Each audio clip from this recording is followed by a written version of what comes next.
Ang next question me is, suportahan ko ba ang batas ng anti-political dynasty? Yes. Yes, ma'am, precisely. That's why ako yung may pinaka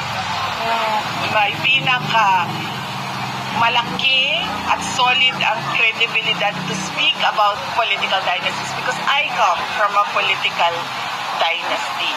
So, wala nang mas matindi pang expert sa political dynasty. Ako yun. So are you saying that are you campaigning against yourself? Because you also, how do you justify? No, I am campaigning about us selecting people automatically based on their family affiliation. We should ask the person first. Okay, Duterte ka. Ano ba ang abilidad mo? Ano ba ang kapasidad mo? Okay, Marcos ka.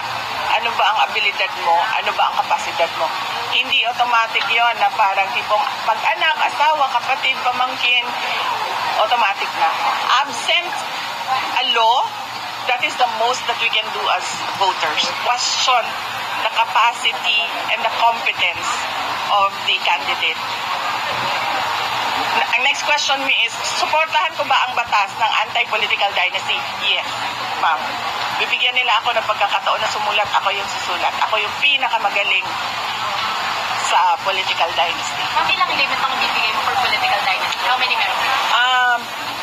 Hindi ko pa sinusulat. Pero pag bigyan ninyo ako ng chance na sumulat, ako susulat yan. Ma'am, inopen niyo sa... Ito si Ronald Cardema, hindi man lang nag-consult sa akin paano isulat yung articles of impeachment. Tuloy, ewan ko. Maganda ba pagkasulat niya? Oo nga, pero hindi ba na-file, ma'am, kasi holiday Tuesday, I think, or tomorrow, you will be filing it, ma'am. Ma'am, ano po? Kung tinanulan niya ako, di ako sumulat niya. Mas maganda yan pagkasulat.